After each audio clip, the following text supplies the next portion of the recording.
ठीक जी। चले आ जाए।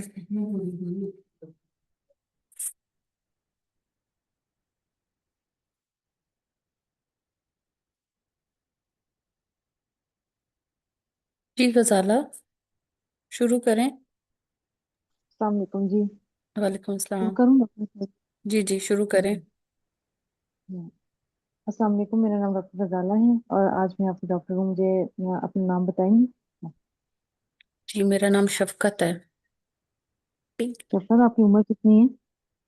पिंक। मेरी उम्र 28 साल है। अच्छा। पिंक है। अच्छा। आखिरी तरफ। आपकी शादी को कितना अर्सा हुआ है? मेरी शादी को 5 साल हो गए हैं। अच्छा शफकत, आप पढ़ी लिखी हैं? कितना पढ़ी लिखी हैं? कोई जॉब करती हैं, मैं घर पे ही होती हैं? जी, मैं स्कूल टीचर हूँ। बीए किया हुआ है मैंने। अच्छा। अच्छा, आपके बच्चे हैं? नहीं डॉक्टर साहब, मैं इसी मसले के साथ आई हूँ कि मेरे बच्चे नहीं हैं। अच्छा, आखिरी बार माहवारी आपको कब आई थी? डॉक्टर साहब, माहवारी मुझे 10 दिन पहले आई थी। अच्छा ठीक है। अच्छा शफकत, मुझे जी बताएंगी अपने मसले के बारे में? हेलो। जी जी। थोड़ा सा आप ऊंचे बोले, मुझे ना आपकी आवाज नहीं आ रही है। जी, अपने मसले की वजाहत कीजिएगा शफकत। अभी आ रही है आवाज? हेलो। जी जी, आ रही है। आ रही है। जी। मुझे ना डॉक्टर साहब 5 साल हो गए हैं और मुझे हमल नहीं हो रहा। तो इसके लिए मैं आई हूँ। पहले मैंने टेस्ट वगैरह करवाए थे, तो उसमें तो सारा कुछ जी। ठीक आ रहा था। लेकिन मुझे कब माहवारी के करवाए थे समय टेस्ट? तो दर्द बहुत ज्यादा होती है। और अच्छा। उसके साथ जो है ना, मुझसे कोई काम नहीं होता फिर। अक्सर मुझे जॉब से छुट्टी लेनी पड़ती है। ठीक है। अच्छा मुझे बताएंगे, आपने जैसे बताया कि आपको माहवारी 10 दिन पहले आई है, ये बाकायदगी से आती है? जी डॉक्टर साहब, मेरा साइक मुझे जो है 1 हफ्ता ऊपर हो जाते हैं। हमेशा ही होते हैं इस तरह से? जी। कब से दिन हो रहा है ऊपर इस तरह होके से? ही आते हैं मुझे। अच्छा। और हमेशा हर साइकिल ऐसे ही आता है, आपको 10 दिन ऊपर होके आता है? जी। शुरू से ऐसे ही या ये बाद में मसला हुआ है? नहीं, शुरू से ही डॉक्टर साहब ऐसे ही है मेरा। 40 दिन के बाद डेट आती है। ठीक है। अच्छा मुझे बताएं कि आप ये जो दर्द का मुझे बता रही हैं, इसकी डिटेल थोड़ा बताएंगी कि ये दर्द कब से है आपको? जब से जैसे होता है, जैसे बच्चों को माहवारी शुरू होती है, आपको जब शुरू हुई तब से ही होता था और थोड़ी नहीं बहुत नहीं डॉक्टर टेबलेट लेने साहब, से ये सही हो मुझे जाए? शादी के बाद 2-3 साल हुए हैं, तब जी। शुरू हुआ है। अच्छा। कि माहवारी के साथ बताइएगा, कब शुरू होता है? माहवारी से पहले होता है या माहवारी के साथ होता है? नहीं डॉक्टर साहब, और जैसे कैसे जैसे खत्म होता है? जैसे जैसे माहवारी आती जाती है, ये तेज होता जाता है। अच्छा, उसके अलावा भी रहता है माहवारी के सिवा भी? जी, उसके अलावा भी अक्सर मुझे हो जाता है दर्द का मसला। अच्छा। ऐसा मैं आपसे कुछ ज्यादा सवाल पूछूंगी। अच्छा, आपने जैसे बताया कि आपको जॉब वगैरह से छुट्टी भी लेनी पड़ती है, तो इसको फिर रिलीव करने के लिए आप क्या करती हैं? आप कोई टेबलेट लेती हैं, इंजेक्शन लगवाती नहीं, हैं? इंजेक्शन्स लगवाने पड़ते हैं। अच्छा ठीक है। अच्छा मुझे बताएं कि आपको शोहर से मिलते हुए तकलीफ तो नहीं होती? डॉक्टर साहब, अब कुछ अरसा हो गया, 1 साल हो गया, मुझे काफी दर्द होता है। अच्छा जी बताइएगा, ये कब होता है? जब वो शुरू होता है उस टाइम, या फिर ड्यूरिंग जो प्रोसेस होता है उसमें होता है कि इतना हो कि प्रोसेस के आप दौरान भी होता है चल और ही ना उसके पाते बाद हो? भी सारा दिन होता रहता है फिर मुझे। अच्छा। कहीं ऐसा तो नहीं होता आपको कि जैसे माहवारी हर महीने के महीने आती है, इस तरह हर महीने आपको ऐसा हो कि बड़े पेशाब करने में दर्द होता हो, या फिर पेशाब में आपको खून आता हो? डॉक्टर साहब, अब माहवारी के साथ ही होता है, सिर्फ पखाने वाली जगह पे मुझे दर्द महसूस होती है। लेकिन अच्छा। वो हर माहवारी के साथ ही होता है, मुझे समझ ही नहीं आती वो दर्द किस तरह की है। अच्छा, पेशाब करने में कोई तकलीफ तो नहीं होती? उसमें कोई खून तो नहीं आता? नहीं डॉक्टर साहब। अच्छा चाहिए पहले। अब जैसे आपने बताया कि आपकी शादी को 5 साल हुए हैं, तो 5 साल से आप, ये है कि आपको बच्चा नहीं हो रहा है, शुरू में कोई वक्फे वगैरह का इस्तेमाल तो नहीं किया था आपने? नहीं डॉक्टर साहब, मैंने कभी कोई वक्फे का तरीका इस्तेमाल नहीं किया। हम तो चाह रहे थे कि अच्छा अमल हो जाए। ठीक है। अच्छा मुझे बताएं, इसके अलावा तो आपको कोई और मसला नहीं है? ब्लड प्रेशर, शुगर या और कोई मसला? 1 मिनट। साथ में ही चलिए ना, जो बारह हो जाती है।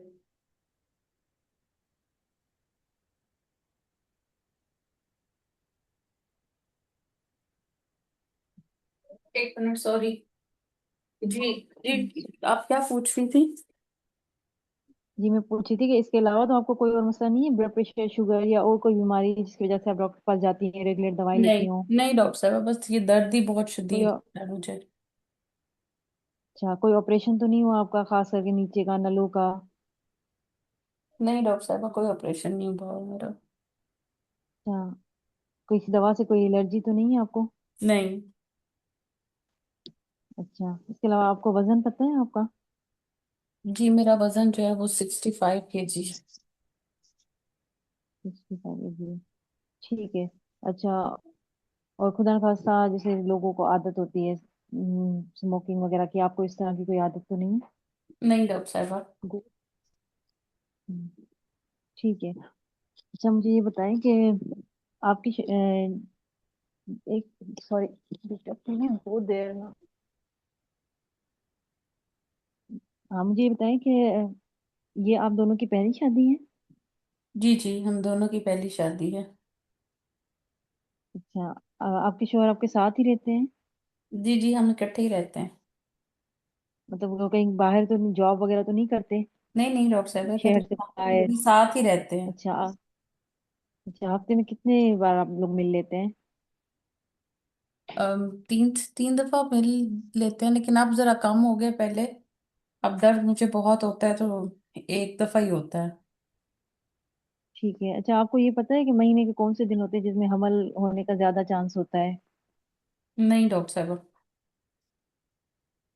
अच्छा अच्छा, और आपके शोहर को तो कोई प्रॉब्लम नहीं होती मिलने के बाद, जैसे कुछ मर्दों को होता है कि कोई मसला होता है, जैसे पहले वो फारिग हो जाते हैं या क्या, इस तरह से उनको तो कोई मसला नहीं है? नहीं डॉक्टर साहब, कोई मसला नहीं। अच्छा, आपकी उम्र, शोहर की उम्र कितनी है? जी। हेलो, आपके शोहर, आपके हस्बैंड की उम्र कितनी है? मेरे शौहर की उम्र जो है वो 32 साल है। अच्छा, उनको तो कोई मसला नहीं, ब्लड प्रेशर, शुगर या और कोई मसला? नहीं। अच्छा, कोई ऑपरेशन तो नहीं हुआ उनका, जैसे नहीं कोई डॉक्टर साहब। हर्निया हो या इस तरह का? नहीं डॉक्टर साहब। अच्छा, आपके या उनके खानदान में बाकी जो हैं भाई बहन, उन लोगों को बच्चे हैं? जी डॉक्टर साहब, मेरे शौहर अकेलौते हैं। अच्छा, ठीक है। अच्छा, मुझे बताएं कि वो कोई दवाई तो नहीं लेते रेगुलर, जैसे मर्द होते हैं पट्टे वगैरह बनाने के लिए कोई दवाई लेते हैं, या कोई ऐसी नहीं डॉक्टर साहब। टेंशन वगैरह, स्ट्रेस से? नहीं। ठीक है, उनको, या वो स्मोकिंग वगैरह तो नहीं करते? नहीं। गुजर बसर सही हो जाता है आप लोग का? अल्हम्दुलिल्लाह। अच्छा, ठीक है। अच्छा, अच्छा, शफकत जनरल में फिजिकल आपका एग्जामिनेशन मुआयना करेंगे? नॉर्मल है उसका। ठीक है। जनरल और फिजिकल नॉर्मल है। Systemic abdominal thyroid? एग्जामिनेशन भी नॉर्मल है। लोकल अच्छा, एग्जामिनेशन और के ऊपर वल्वा वजाइना हेल्दी है, सर्विक्स नॉर्मल लुकिंग है। अच्छा 10 स्टैंडर्ड यूट्रस है। और पोस्टीरियर फॉरनेक्स पे फुलनेस भी है और नॉड्यूलैरिटी भी है। अच्छा, जी। मैं समराइज योर मैं- केस। जी मैं 30 सेकेंड जी चाहिए।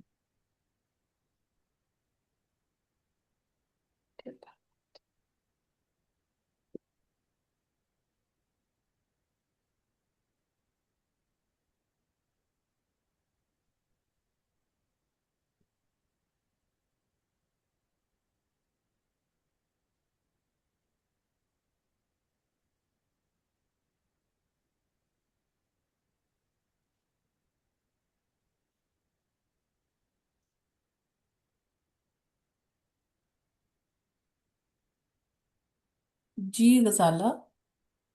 जी, my patient Shafqat, 28-year-old, married since 5 years, Nalipera, LMP 10 days back, presented here with dysmenorrhea and dyspareunia since 3 years and with primary infertility. On general physical examination, vitals are normal. Abdominal systematic examination is unremarkable. On local examination, external genitalia are normal, and per bimanual examination, uterus is standard, and there is nodularity in the posterior fornix, and fullness and nodularity in the posterior fornix. She came here for the investigation and management. ठीक है। On the basis of history and examination, what is your differential diagnosis? Ma'am first तो top पे endometriosis होगा। हम्म। Sorry, PID से मैं पूछेंगी history में किस charge PAD वगैरह आपने का। हिस्ट्री में नहीं ना पूछा है, पेन के साथ जी पेशेंट आइए।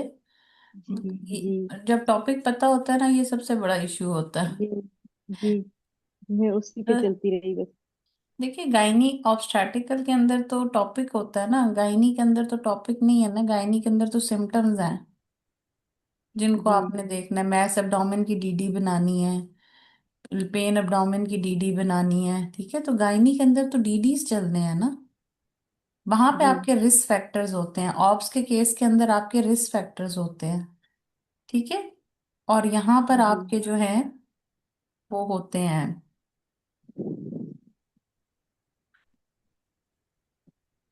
हम्म, डीडीज होती हैं। तो आपके दिमाग में जब पेन आ रही है, सब फर्टिलिटी आ रही है, तो आपके अंदर सारे फैक्टर्स आने चाहिए ना, जी ठीक है। बिल्कुल मैंने सही आप तरीका लोगों को डिस्चार्ज के। एंडोमेट्रियोसिस की hand written template, history template भेजा है। देखिए, आपकी पेशेंट के साथ दो प्रॉब्लम्स हैं, एक है पेन, एक है सब फर्टिलिटी। ये दोनों जी चीजें मोस्ट प्रोबेबल डायग्नोसिस तो आपको एंडोमेट्रियोसिस दे देती हैं, ठीक है। जी लेकिन एग्जाम में आपने यूं ही बोलना है, my on the basis of history and examination most probable diagnosis is endometriosis, hmm, and in differential other differentials are pelvic inflammatory disease, जी प्राइमरी ट्यूबरकुलोसिस। प्राइमरी। आपने टीबी के बारे में भी नहीं पूछा, हिस्ट्री काफी ज्यादा चीजें जो है ना वो आपने मिस कर दी, ठीक है। सो यू नीड कि आपने जी एंडोमेट्रियोसिस का जो केस होगा या स्ट्रक्चर डिस्कशन आएगी। लास्ट टाइम आई थिंक ये सब फर्टिलिटी में स्ट्रक्चर डिस्कशन के साथ आया, पेन विद एंडोमेट्रियोसिस। तो इसके अंदर जो सबसे ज्यादा इंपॉर्टेंट बात है ना आपका, इसकी टेम्पलेट देखिए 2 सफ़ों का है, क्योंकि इसके अंदर सब फर्टिलिटी मर्ज हो जाएगी। अगर तो सिर्फ पेन है फिर तो हम जी उसको छोड़ देंगे, ठीक है, कि सिर्फ पेन लेंगे, सब फर्टिलिटीज के इश्यूज नहीं है। वो अनमेरिड की फॉर्म में भी आ सकती है, वो मैरिड के फॉर्म में भी आ सकती है, ठीक है। सो जी आपने इसको बड़ी तेजी से चलना है। इतनी स्पीड के साथ अगर आप एंडोमेट्रियोसिस की स्ट्रक्चर डिस्कशन चलेंगी तो आप तो केस कंप्लीट ही नहीं कर पाएंगी, ठीक है। जी इसलिए आपका मैंने बीच में जो है ना टाइमर छोड़ दिया था देखना ना, क्योंकि मुझे अंदाजा हो गया था कि ये तो टाइम मैनेजमेंट है ही नहीं, ठीक है। जी देखिए, तरतीब से जी पूछिए ना कि आपने अपने शुरू के जितने भी टेम्पलेट्स हैं उसको पूरा करना है, ठीक है। जो अब बायोग्राफिक डाटा है, नाम पूछ लिया आपने, नेम पूछ लिया, एज पूछ ली, मैरिड फॉर पूछ लिया, एजुकेशन पूछ लिया, लास्ट मेंस्ट्रुअल पीरियड पूछ लिए, लास्ट चाइल्ड बॉर्न आपने पूछा तो उन्होंने कहा मेरे बच्चे ही नहीं है। आप किस मसले के साथ आई हैं? मैं इसी मसले के साथ आई हूँ कि मुझे हमल नहीं हो रहा, शादी को 5 साल हो गए हैं। अच्छा, जी आपको, आप दोनों अब चूंकि presenting complaint is subfertility, तो you have to talk about fertility. आपने टेम्पलेट फर्टिलिटी से शुरू करना था। आपने कहा इसके साथ भी आपको कोई और मसला है, ठीक है। जी तो वेरी इंपॉर्टेंट कि सब फर्टिलिटी का टेम्पलेट, अब ये आप अभी मैं आगे आपको सब फर्टिलिटी जब आएगा तो सब फर्टिलिटी की हिस्ट्री डिटेल में बता दूंगी। लेकिन अभी चूंकि एंडोमेट्रियोसिस और सब फर्टिलिटी है तो उसमें सबसे पहले हर एक का अपना तरीकाकार है। आप अपने तरीके से सब फर्टिलिटी को लग सकते हैं। कुछ लोग कॉमन क्वेश्चंस, कपल क्वेश्चन बना लेते हैं, कुछ लोग जी पहले मेल की ले फीमेल की ले लेते हैं फिर मेल की ले लेते हैं, ठीक है। सो मैं भी आपको फर्टिलिटी का भी टेम्पलेट शेयर कर देती हूँ, लेकिन उसके अंदर सबसे ज्यादा इंपॉर्टेंट आपने क्या पूछना है। अच्छा, आपको हमल नहीं हो रहा कि आपको माहवारी ठीक आती है? आप या कपल क्वेश्चन पहले पूछना चाहती हैं? It's up to you. मेरी एक हैबिट है, वो मैं अभी अपनी जब क्लिनिकल प्रैक्टिस में भी करती हूँ तो मैं फीमेल की पहले लेती हूँ फिर हस्बैंड की ले लेती हूँ, ठीक है। और मैं दोनों को सेपरेटली लेती हूँ, मेरे कोई कपल क्वेश्चंस नहीं बनाए हुए थे। बट मेरी स्पीड इतनी होती थी कि मैं दोनों के क्वेश्चंस अलग अलग पूछ लेती थी, ठीक है। सो इसमें जी। Speed is the game. मतलब आपको माहवारी ठीक आती है, महीने के महीने आती है, कितने दिन ऊपर होके आते हैं, क्या ऐसे ही आते, वो आपने सही पूछा, ठीक है। और कितने दिन रहती है, HMB तो नहीं था आपको, ये पूछना चाहिए था ना आपको, माहवारी आपकी कितने दिन रहती है, कितनी ब्लीडिंग होती है, अच्छा, मुझे पैड इस्तेमाल मुझे कर लगा कि रही थी। मैंने, हाँ, मुझे लगा कि जो मैंने उसको कहा है कि वो सही आती है कोई मसला, तो उसमें सिर्फ 10 डेज ऊपर की बात बताई, तो मुझे लगा कि वो HMB वगैरह मैंने कवर कर लिया उसमें, कि उसको कोई मसला नहीं है, नहीं नहीं, मुझे ऐसे यू फील हैव होता टू आस्क ना। वो है। ठीक अच्छा। आती है सवाल नहीं है, आप पूछें ब्लीडिंग ठीक होती है, कितने दिन खून पड़ता है, डिटेल पूछे ना। पेशेंट कहेगा हाँ ठीक आती है, उसको क्या पता HMB है कि नहीं है। सही। Question is not right. Patient तो आइडेंटिफाई नहीं कर सकती कि जी उसको उसको तो शुरू से ही 10 दिन रहती है, तो उसको तो ये हम्म। नॉर्मल लगेगी, हमें तो नॉर्मल नहीं ना लगेगी 10 दिन की। So you have to identify. ये सवाल आप जिससे हम पूछेंगे कि आपको ठीक आती है, तो वो कहेगी हाँ ठीक आती है। हाउ कैन यू आइडेंटिफाई कि वो आपने तो पिक ही नहीं किया, ना पेशेंट ने पिक किया, वो आपके पास आई, आपने भी पिक नहीं किया, because your question was not appropriate. आपको माहवारी कितने दिन रहती है, कितना खून पड़ता है, माहवारी के साथ दर्द होता है, कितना दर्द होता है, कब होता है, माहवारी आने से पहले होता है, माहवारी आने के बाद होता है, या आगे पीछे भी रहता है, ये दर्द कहीं और भी जाता है, पखाने वाली जगह पे भी आता है, पेशाब में भी आता है, कभी ऐसा हुआ है कि पेशाब के साथ या पखाने के साथ भी आपको खून पड़ा हो, कभी दो माहवारियों के दरमियान में आपको खून पड़ा हो, कोई गर्मी सर्दी ज्यादा, सब फर्टिलिटी है ना, तो सब फर्टिलिटी में why are you just thinking of endometriosis, why not other causes. नहीं तो वो अगर वो कहती है कि पीरियड्स रेगुलर है, फिर भी ये सारी चीजें पूछनी है? क्यों नहीं पूछनी, जरूरी थोड़ी है कितने परसेंट में ओलिगोमेनोरिया PCOS में होगा, या थायराइड में कितने परसेंट होता है, इट्स ओनली 50%।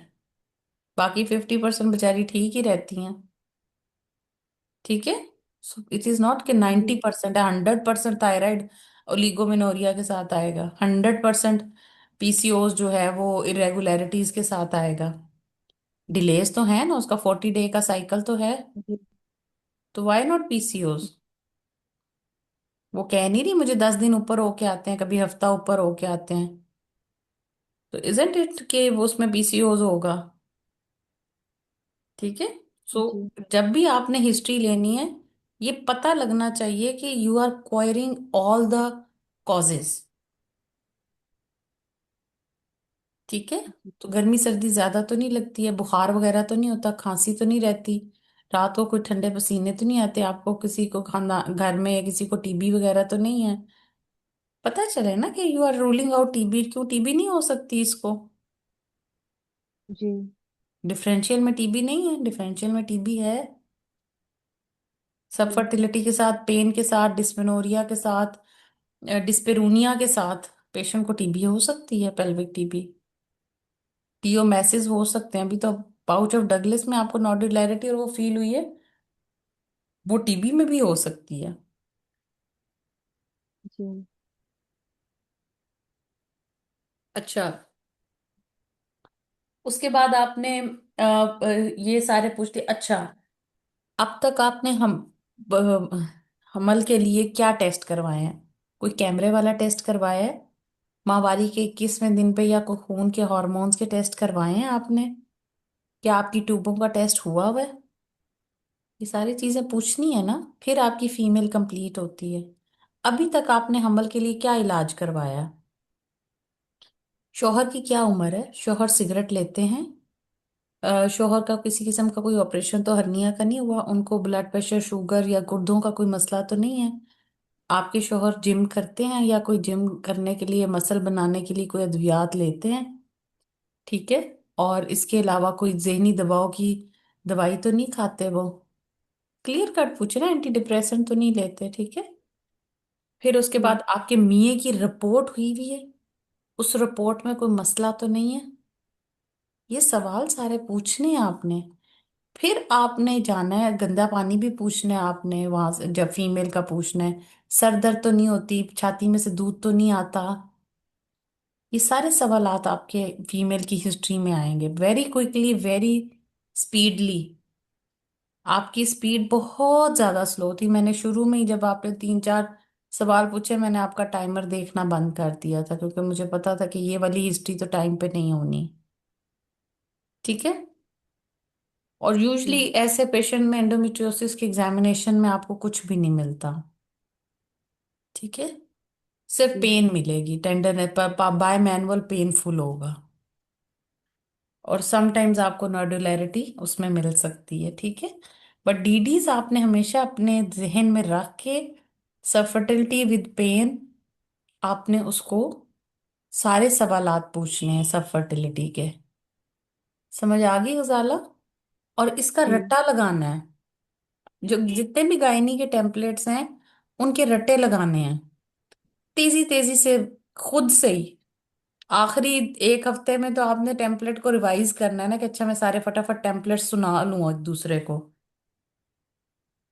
जी। कोई पार्टनर ना भी हो तो अपनी वॉइस रिकॉर्ड करें और अपने आप को ही सुनाएं, अपनी वॉइस को सुन लें। आप खुद अपने सबसे बड़े एग्जामिनर होते हैं। ठीक है। कोई भी ना मिले ना, खुद सुनो, तो आपको खुद पता चलेगा यार मैंने क्या गलती की है।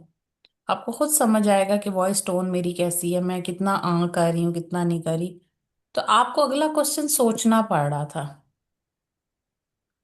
ठीक है। तो इस तरह नहीं करना, टेम्पलेट्स को प्लीज याद करने हैं आपने। अभी मैंने आपको एंडोमेट्रियोसिस का टेम्पलेट भेज दिए, उसको देखें, उसमें सब फर्टिलिटी का भी है, मैं सब फर्टिलिटी का अलग से लिखा हुआ है वो भी भेज देती हूँ अभी। अभी मेरे पास सामने रजिस्टर नहीं है वो वाला। ठीक है। तो ये आपने करना है। ठीक है। चलें। ओके। डिफरेंशियल्स पे हो गए। अब now, what investigations you will perform on this patient, और अब you required to manage this patient? Summary पे कमेंट। Summary summary. नहीं थी ना, जब आपने हिस्ट्री नहीं प्रॉपर ली तो समरी तो पूरी हुई नहीं ना। सही। जब आपने सब फर्टिलिटी की पूरी हिस्ट्री ही नहीं ली तो समरी में वो पॉइंट्स आएंगे ही नहीं। समझ आई ना बात की? आपने ना जी। तो उसकी वजाइनल डिस्चार्ज पे कोई कमेंट हुआ, ना ही आपकी उसकी रिपोर्ट्स पे कोई कमेंट हुआ, ना ही सीमेन एनालिसिस पे कोई कमेंट हुआ। ठीक है। हस्बैंड की हिस्ट्री को भी बीच में बताना है आपने। अगर हिस्ट्री में कुछ भी नहीं था तो male partner history is unremarkable and semen analysis is normal. ठीक है। आप एक, अगर जी। सब कुछ नॉर्मल है फीमेल में, मेल की हिस्ट्री में, तो उसमें डिटेल जाने की जरूरत नहीं है, सिर्फ आप इतना जुमला एंड पे कह दीजिए समरी में। बाकी फीमेल की आपने समरी में सारी बातें बतानी है। ठीक है। सब fertility specifically investigations perform and treatment taken up till now. ठीक है। ये जी। जरूर बताना है। जैसे जो भी Mrs ABC, 28 years of married for 5 years, नली Perez, presented with primary subfertility for 5 years, having dysmenorrhea and dyspareunia for last 3 to 4 years, which is aggravating now and affecting the quality of life. Her rest of she had no known drug allergy and never used any contraceptive. Her rest of the subfertility history is unremarkable, and she had never done any investigation for the subfertility and not taken any treatment up till now. Male partner history is unremarkable and semen analysis is normal. ठीक है। जी। ऐसे आप summary बताएंगे। चले investigations पे आ जाइए। What investigations you will perform? कोई और केस समरी करना चाहते हैं? समरी सुनाना चाहता है कोई तो सुना दें।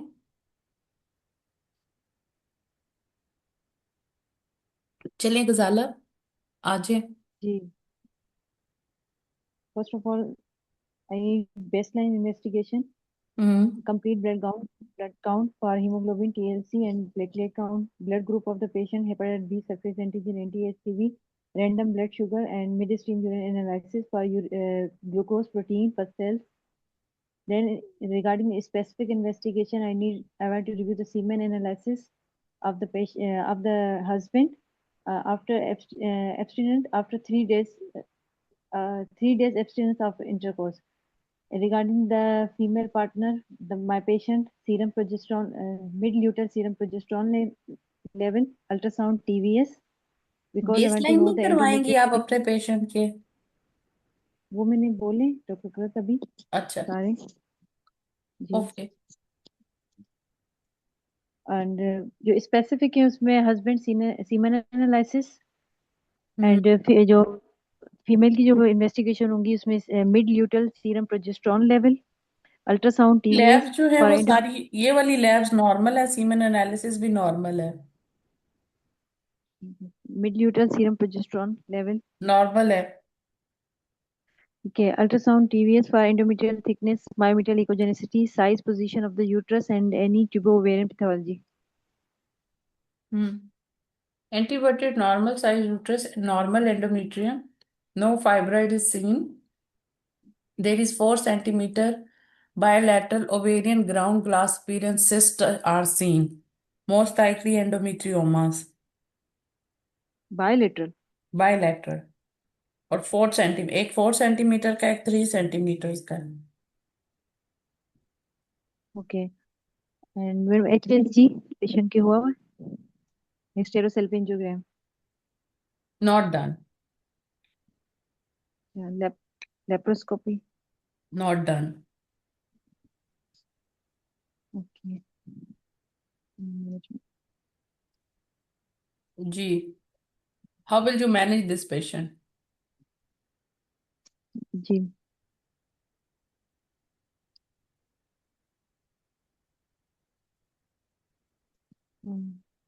फिर किसी और से करवा लें जी घर में तो आ रहा है लेकिन बोलने का वो नहीं हो रहा बोले ना, यही तो प्रैक्टिस है यहाँ पे। जैसा भी आता है करें। आपने एग्जाम देना है ना अभी गजाला? जी जी देना है हाँ हाँ, तो फिर बोले। आपका अभी रिटर्न क्लियर हुआ है? जी ये वाला टाइम में हुआ है क्लियर अभी आपने फर्स्ट टाइम टॉक्स देने हैं? नहीं टॉक्स तो मेरा एक्सपायर हो गया पहले अच्छा अच्छा। तो बोलिए ना, बोलना तो आना मेरा चाहिए। मेरा काफी गैप जी कोई बात नहीं, गैप आ गया, कोई बात नहीं। लेकिन अब आप प्रैक्टिस जी करें, क्योंकि बोलना, बोलना ही है वहां पे। जी I will first of all I will offer कोई सपोर्ट टू द बात नहीं, पेशेंट आई विल गलत भी होगा, कुछ नहीं होता, एटलीस्ट यू अटेम्प्टेड। जी क्योंकि हमारा, देखिए, मैं इस क्लास का मैंने कल भी बताया, मकसद ये नहीं है कि मैं आपको टॉपिक पढ़ाऊं। मेरा जी मकसद ये है कि यू प्रैक्टिस विद सम, जो आपकी गलतियां निकाल सके, जो आपको बता सके। और कोई एक प्लेटफॉर्म ऐसा हो जहां आप बोलें। कोई भी आप ऑनलाइन कोर्स ज्वाइन करते हैं, चाहे वो पेड हो चाहे वो फ्री कोर्स हो, अगर आप उसमें बोलेंगे नहीं, आप उसमें पार्टिसिपेट नहीं करेंगे, फिर उसको अटेंड करने का कोई फायदा नहीं है। क्योंकि ये प्लेटफॉर्म्स आपने यूटिलाइज करने हैं to improve your skill, speaking skill, और टू मैनेज योर स्ट्रेस। मैं तो आपको सारा सुना दूंगी, मैं गाइडलाइन खोल के भी सुना दूंगी, मैं जुबानी भी सुना दूंगी आपको। लेकिन अगर आप परफॉर्म नहीं करेंगे कोई भी, तो फिर सबके लिए मुश्किल हो जाएगा, ठीक है? और फिर फायदा भी नहीं होता अगर परफॉर्म नहीं करना तो। चलिए, मैं आपको बता देती हूँ अब आपके ख्याल में। नहीं नहीं मैं चीजें बोलती हूँ इसमें जी। योगा के आई will offer support I will explain diagnosis I will counsel the patient that these the patient most probably have endometriosis hmm. then uh, mm, एंडोमेट्रियोमाज है ना? एंडोमेट्रियोसिस तो जी है ही है, लेकिन जी एंडोमेट्रियोमाज है। सो मैडम इसमें इसमें अगर हमारा जो अब मेन एम होगा to do the laparoscopy of the patient अच्छा, rationale is that you want laparoscopy of this patient. सबसे पहले तो आप जी मल्टी डिसिप्लिनरी टीम को इन्वॉल्व करेंगी ना? जी ठीक है। सबसे पहले इसके हम्म, अंदर आपकी मल्टी डिसिप्लिन, जिसमें आपकी गायनाकोलॉजिस्ट होंगी, आपकी आर्टिफिशियल रिप्रोडक्टिव टेक्निक्स की होंगी, और एंडोमेट्रोसिस एक्सपर्ट्स होंगे, लेप्रोस्कोपी सर्जन्स होंगे, ठीक है। जी। अच्छा, अब और आप प्री सबसे ऑपरेट पहले आप इसको स्टेज कौन सी डायग्नोज करेंगी? एंडोमेट्रियोमा, वो तो फोर जो 4 डेफिनेटिव होगा वो तो सेंटीमीटर्स के एंडोमेट्रियोमाज हैं। 16, इसका स्कोर 20 स्कोर होगा, मॉडरेट बन हम्म। जाएगी ये। हाँ, तो कौन सा मॉडरेट स्कोर आप एंडोमेट्रियम। यूज करते हैं इसको कैटेगराइज करने? R S, revise ASRM classification होती है, लेकिन ये कि वो फर्टिलिटी आजकल कौन सी प्रेडिक्टिव नहीं। यूज हो रही है? रिवाइज्ड एएसआरएम की जगह पे आजकल कौन सी यूज हो रही है? लेटेस्ट कौन सी यूज हो रही है? मैंने स्क्रीन भी शेयर की हुई है। एंजाइम, बट ये तो प्री ऑपरेटिव, ये preoperative predictive for the laparoscopic time, hmm. ये तो इस चीज को predict करती है, इसकी सारी प्रेडिक्शन के आपकी लिए है। लेप्रोस्कोपिकली को ही करती हैं, ठीक है। जो दूसरी भी आपकी है रिवाइज्ड एएसआरएम वाली, वो भी आपकी उसी को ही शो करती है, ठीक है। जी। डॉक्टर कुरत, ईएफआई की बात करनी है स्कोरिंग में? तो नहीं नहीं, वो तो भी नहीं ना, वो भी अगला क्वेश्चन आएगा। अभी तो हम स्टेज कर रहे हैं, ठीक है। अभी तो हम डायग्नोज कर रहे हैं कि हमारी स्टेज कौन सी बनती है इसकी, ठीक है। लार्ज चॉकलेट सिस्ट जो 4 सेंटीमीटर की बायलैटरल आ जाएंगी, वैसे ही पेशेंट स्फीयर में चला जाएगा, ठीक है। जी। वो तो हम वो करते हैं fertility index, estimated foetal index, ठीक है। जी। उसमें फिर तो ये इसकी जो रिवाइज रिवाइज्ड ASRM। एएसआरएम की कुछ ना लिमिटेशंस होती हैं, ठीक है। तो इसलिए एनजियन सिस्टम इसको जो है ना, इसको निकाला है, ठीक है। इसके अंदर जो है वो जी। रेट्रोपेरिटोनियल स्ट्रक्चर्स नहीं थे एएसआरएम के अंदर। फिर इन्होंने जी। इसको रिवाइज किया, ठीक है। और उसके बाद ये एनजियन आया जिसको पॉट एबीसी कहते हैं, ठीक है। पॉट एबीसी, ठीक है। और इसमें पेरिटोनियम आ जाती है, ओवरीज आ जाती हैं, ठीक है। जी। तो ये जो है ना, ये सिस्टम नया आया है, तो इसमें ये दो सिस्टम हम यूज करेंगे। यस, आपकी जो पेशेंट है उसके अंदर टीवीएस के ऊपर आ रहा है, लेकिन अब हमने फर्दर उसको लेप्रोस्कोपी एडवाइस जी। करनी है। उसके लिए हम उसको एडमिट करेंगे, उसकी जी। कोमॉर्बिडिटीज को एड्रेस करेंगे, और उसके बाद हम उसका जो है वो मल्टी डिसिप्लिनरी टीम लेंगे, जिसमें सब फर्टिलिटी एक्सपर्ट्स होंगे, एआरटी एक्सपर्ट्स होंगे, आर्टिफिशियल रिप्रोडक्टिव टेक्निक्स वाले लोग होंगे, और इसके अलावा जो है आपका लेप्रोस्कोपिक एक्सपर्ट्स होंगे। यूरोलॉजिस्ट को साथ में आप इन्वॉल्व करेंगे, क्योंकि जितनी भी इतनी डिफिकल्ट एंडोमेट्रियोसिस की सर्जरीज या कुछ होंगी तो उसमें यूरेटर की इंजरी के चांसेस होते हैं, तो उनको भी आपने साथ में इन्वॉल्व करना है, ठीक है। जी। अच्छा, उसके बाद आपने लेप्रोस्कोपी अब कर ली। लेप्रोस्कोपी में आपने डाई टेस्ट करना है। अब आपका क्वेश्चन होगा, what will you do for endometrioma, ये ड्यूरिंग लेप्रोस्कोपी कौन से प्रोसीजर आप परफॉर्म करेंगे? First of all I will calculate the RSRM पहले मुझे स्कोर बताएं, फॉर द एंडोमेट्रियोमा कब रिमूव करेंगे? मैम, एंडोमेट्रियोमा इस पेशेंट में इंडिकेशन बनती है रिमूव की, because the patient is young, having severe dysmenorrhea, having dyspareunia. और इसके अलावा यंग पेशेंट है, इसका पहले हम AMH भी करवा लेंगे देखने के लिए, ओवेरियन रिजर्व, अगर वो भी अच्छा है तो फिर इसमें इंडिकेशन बनती है इसके एंडोमेट्रियोमा को हम रिमूव करेंगे। इसके अंदर दो है, सिम्टोमेटिक है पेशेंट, और दूसरा जी। सब फर्टिलिटी है। तो इसके जी। अंदर लेप्रोस्कोपिक इसकी सर्जरी बनती है। तो सर्जरी आपने किस तरह से कर सकते हैं? ओपन भी कर सकते हैं, लेकिन गोल्ड स्टैंडर्ड लेप्रोस्कोपिक है। अब बताइए जी, लेप्रोस्कोपिक करेंगे तो आप कौन से सर्जिकल प्रोसीजर परफॉर्म करेंगे? Endometrial ablation plus adhesiolysis and removal of endometrioma hmm. By endometrioma के लिए जब रिमूव एंडोमेट्रियल। करते हैं उस प्रोसीजर को क्या कहते हैं? सिस्टेक्टमीज। आप सिस्टेक्टमीज परफॉर्म कर सकते हैं, एब्लेशंस कर सकते हैं, एस्पिरेशंस कर सकते हैं, लेजर कोएगुलेशंस कर सकते हैं, ठीक है। जी।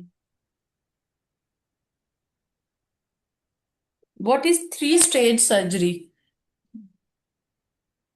In case of endometrioma, three-stage surgery is there. First, we will aspirate the cyst, then we will give GnRH to down-regulate, and then we will perform the excision. कितने अरसे के लिए GnRH देंगे? 6 months, 3 to 6 months. 3 मंथ्स के लिए देते हैं। और उसके बाद आप क्या करेंगे?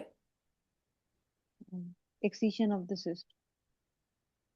सिस्ट वॉल रिमूवर लेप्रोस्कोपिकली करेंगे, ठीक है।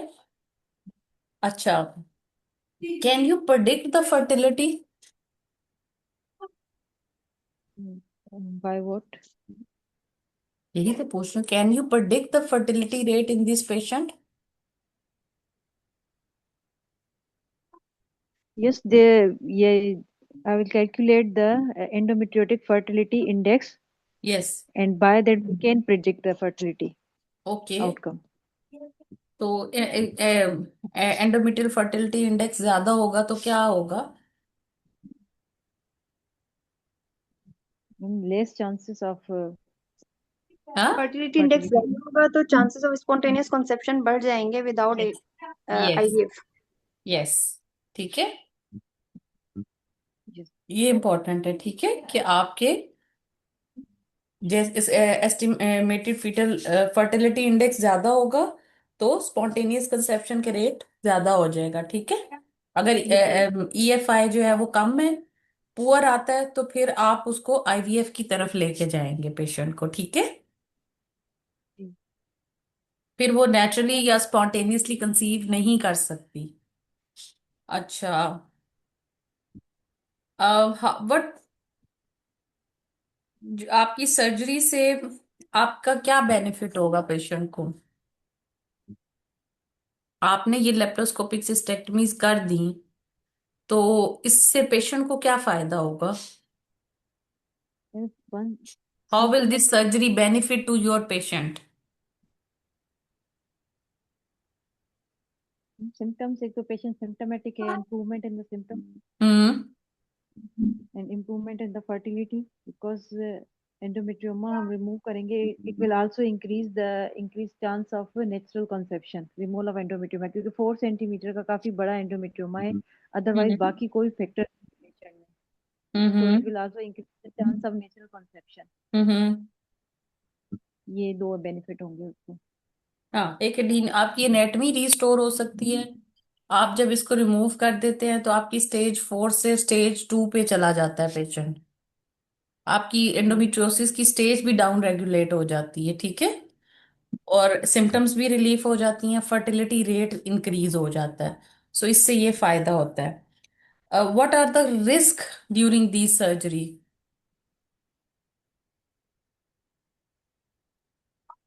Risk, first of all, the anesthetics risk, then surgical Cyst, risk, कोई और पार्टिसिपेंट में से spillage, बता दे।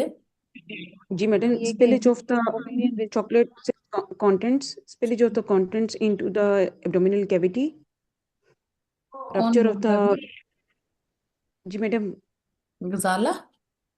नो मैम कोई और बोल रहा है। जी। जी मैडम, जी मैडम, rupture,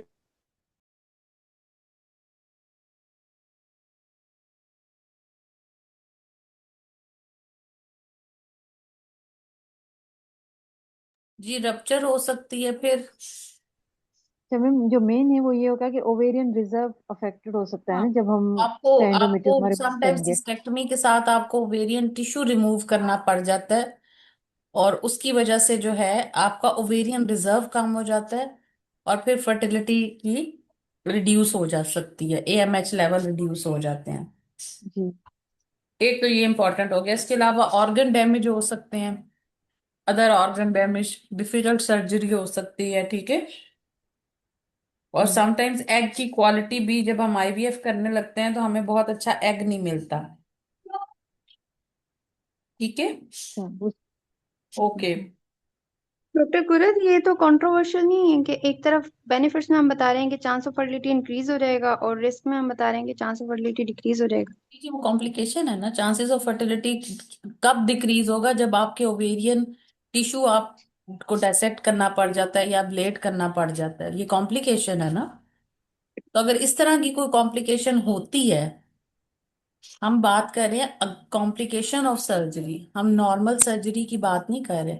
नॉर्मल सर्जरी से तो सब कुछ आप ठीक करते हैं, सिस्टेक्टमी कर लेते हैं, आप एब्लेशंस कर लेते हैं, तो आपकी फर्टिलिटी इंप्रूव हो जाएगी।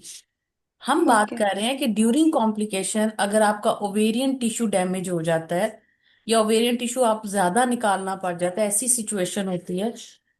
ये इतनी डेंजरस सिचुएशन एंडोमेट्रोसिस की इस तरह के केसेस में बायलैटरल में होती है कि sometimes unfortunately we end up in एफिरेक्टमी।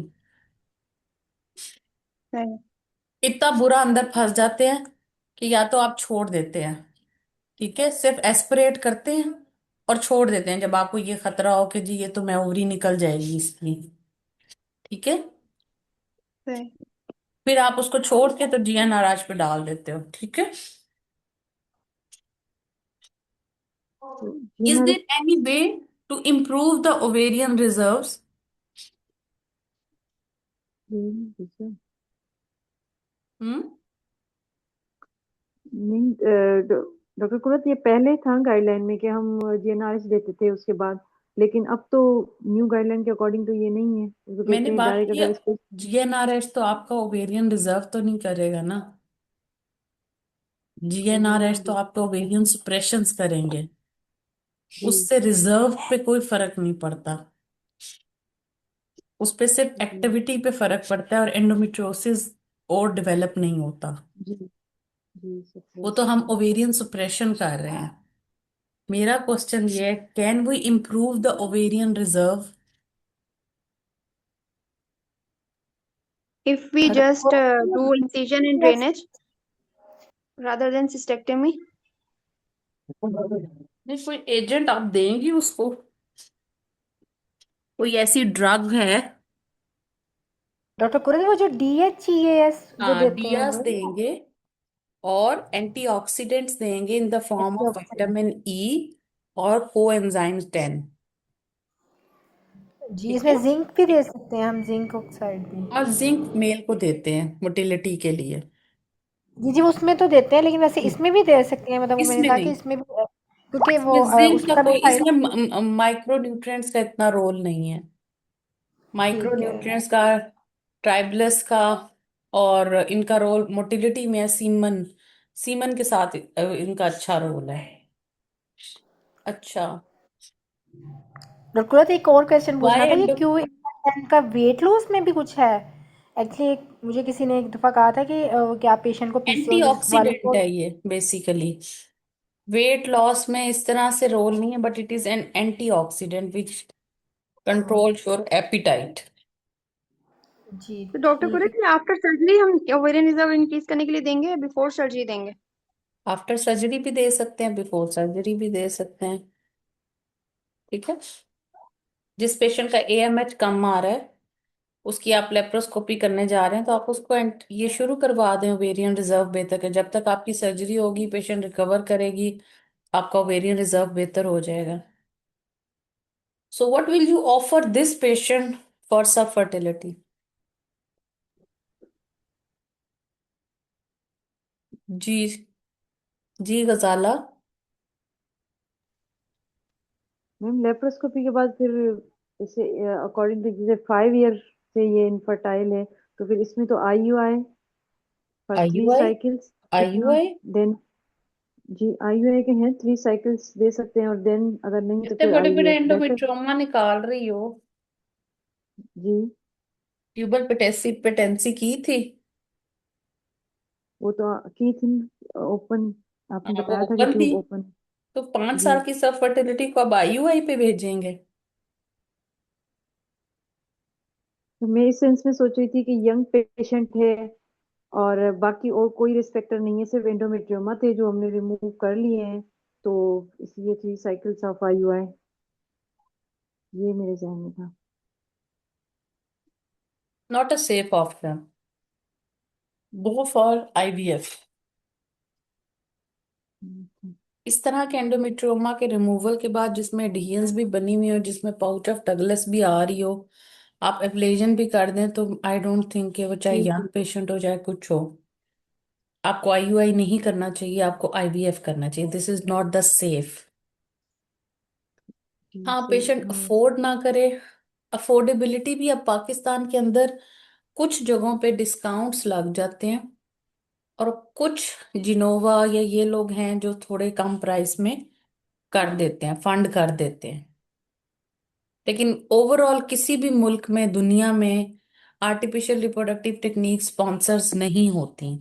हाँ, डिस्काउंट्स लगते हैं।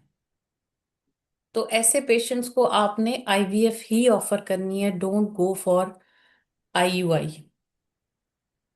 इट इज नॉट जी पेशेंट डॉक्टर कुरत, सेफ्टी। यहीं पे डॉक्टर जो है वो हमें एग्जामिनर हमें क्रॉस क्वेश्चन करता है कि पेशेंट तो नहीं अफोर्ड कर सकती। पेशेंट उसमें फिर आप बताएं कि I will inform about some discounts and some institution which are offering less price of IVF, although it is not funded, not sponsored, but some discounts are available in some centers. So I will refer the patient to those center where discounts or such facilities are available. Otherwise आप फिर असल उसको में उसको उसका जी counsel कर देंगे। Okay, you want to do IUI, tubes are patent. अब मुझे ये बताइए ना कि इसके अंदर कौन कौन से फैक्टर्स होते हैं जो सब फर्टिलिटी करते हैं। डॉक्टर कुरत, जैसे ये पेशेंट 28 ईयर्स ओल्ड है, और मतलब इसमें एक एक अच्छा फैक्टर है कि इसका मतलब एज इसकी है, और दूसरा ये कि इसमें अगर ट्यूब्स पेटेंट होती हैं, जैसे अब वो न्यू गाइडलाइन में है कि आप 3 साइकिल्स आईयूआई विद देखिए, स्टिमुलेशन दे एक सकते हैं। मिनट एक मिनट, आप मेरी बात सुने। आप लोग यंग एज करके उसको आईयूआई कर रहे हैं। यंग एज नहीं के नहीं, अंदर हम तो जैसे मीन मेरा कहने का मतलब है कि हम अगर पेशेंट को मतलब एक मतलब कुछ भी ना देने से तो बेहतर है ना कि अगर हम देखिए, उसको आईवीएफ का आईवीएफ का यंग पेशेंट के अंदर विद एंडोमेट्रियोसिस आपका सक्सेस रेट ज्यादा अच्छा है बजाय आईयूआई के। अब आप मुझे ये बताइए ना, देखें कौन से ऐसे फैक्टर्स हैं। एंडोमेट्रियोसिस के अंदर स्टेज 4 एंडोमेट्रियोसिस है, इसके अंदर आप कौन से ऐसे फैक्टर्स हैं जो कि कॉज करते हैं सब फर्टिलिटी। ये तो एक फर्टिलाइजेशन फेलियर होता है, इम्प्लांटेशन फेलियर भी होता है हम्म। इन पेशेंट्स। और और एडहियंस बनिए ग्रो देखें। सबसे पहले तो उसको डिस्पेरूनिया ही हो रहा होता है ना।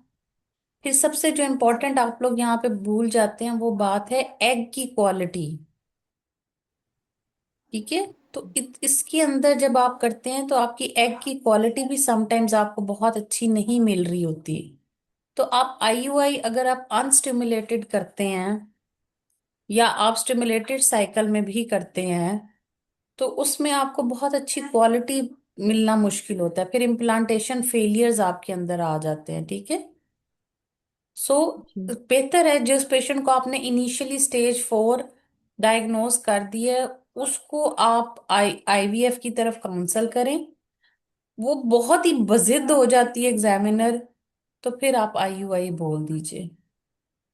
ठीक है। असल में डॉक्टर कुरत, ये जहन में देखिए, पहले से ही ये चल रहा था कि पेशेंट यहाँ पे पुअर होते हैं, अफोर्ड नहीं कर सकते, यंग है ये, तो इस वजह से बस आईयूआई जहन में आया कि पहले हाँ, उसको हम नहीं वो ऑफर कर आपने लें। देखिए, आपने बोलना है, लेकिन वो क्रॉस क्वेश्चनिंग में जब आप पहले नंबर पे आईयूआई ना ना बोलिए। ठीक है। जी सही सही। ठीक है। जी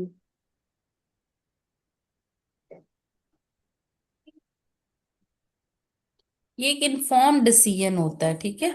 हमने पहली जो बात करनी होती है वो हमने आईवीएफ की बात करनी होती है। ठीक है। आई थिंक इधर जी मैंने डॉक्टर शहनाज का भी एक खोला हुआ था, उन्होंने भी बड़ा अच्छा ये एंड पे ये चार्ट ये देखे ना। Under 34 confirm ovarian intrauterine insemination और आईयूआई। ठीक है। अंडर 35 उन्होंने दिया हुआ है। ठीक है।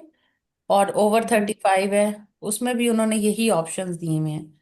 लेकिन आपने जो करना है ये वैसे पुराना है, लेकिन आपने जो करना है उसके अंदर बेहतर है, ये इन्फॉर्म डिसीजन होता है। लेकिन फर्स्ट बेहतर होता है आप आईवीएफ बोलिए, फिर अगर एग्जामिनर क्रॉस क्वेश्चन करें तो आप IUI बोल दें। ठीक है। Doctor Kurait, excuse me doctor Kurait. जी।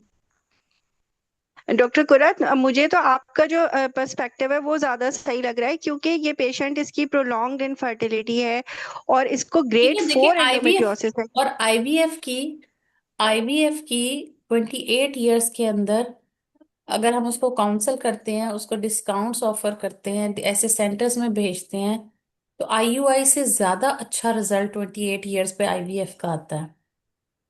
मैडम, मैडम वो बेचारी आईओ पे पैसे भी खर्च करे, उसका फिर टाइम भी खराब हो, और इसमें फिर रिकरेंस भी तो हो सकती है ना। उसने ट्रीटमेंट ली है तो एंडोमेट्रियोसिस का तो कहते हैं कि आप 3 मंथ्स के बाद फौरन उसको फर्टिलिटी के लिए अटेम्प्ट करें, ताकि वो रिकरेंस से पहले वो पेशेंट प्रेग्नेंट हो जाए। हाँ, रिकरेंस तो के भी हम चांसेस इसमें इसमें ज्यादा हो फिर सकते हैं। इतना इसीलिए मैंने आपको कहा कि अगर तो एग्जामिनर आपको क्रॉस क्वेश्चनिंग करता है तो यस यू कैन से कि हम उसको 3 साइकिल्स IUI के दे सकते हैं, but better is to give IVF।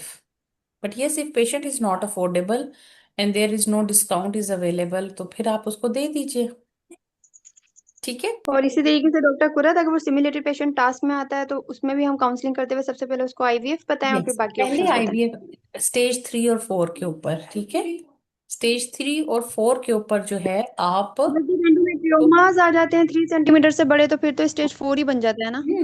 और ही इसकी तो बायलैटरल है ना, एक 4 सेंटीमीटर का था, एक 3 सेंटीमीटर का था, तो इतने बड़े बड़े में तो आपकी स्टेज 4 ही बन जाती है ना। ठीक है। और यूजली जो इतने 4 सेंटीमीटर तक में तो नहीं, लेकिन जो 5 सेंटीमीटर के होते हैं ना, उनके ऊपर फिर आपका ओवेरियन रिजर्व्स के ऊपर बहुत फर्क पड़ जाता है। जब आप इस तरह की सर्जरीज कर लेते हैं ना, तो उसके अंदर जो है ना वो फिर मुश्किल हो जाती है। ठीक है। और फिर उसके अंदर प्रॉब्लम क्या होता है कि आपकी जो एग क्वालिटी है ना, वो इतनी अच्छी नहीं रहती। ठीक है। लेकिन वो आप मिनिमल और माइल्ड में IUIs कर सकते हैं। लेकिन इस तरह का जो ये आज वाला केस है, इसमें पहली ऑप्शन जो है ना, आप उसको IVF की दें। हाँ, पेश एग्जामिनर क्रॉस क्वेश्चनिंग करता है तो फिर आप उसमें जो है ना वो बात कर सकते हैं। अच्छा, यहाँ पे ना एक बुक्स के अंदर और लिटरेचर के अंदर ना इनका सक्सेस रेट 40%, 35% बताया हुआ है। हम प्रैक्टिकली इतना परसेंट, हम सिर्फ 25% बताते हैं। ठीक है। एज रिलेटेड फैक्टर्स भी होते हैं, एंडोमेट्रोसिस पे भी डिपेंड करता है कि कितना है। ठीक है। लेकिन आपने जो है वो 25% तक ही बताओ, इससे ज्यादा ना बताओ किसी में भी।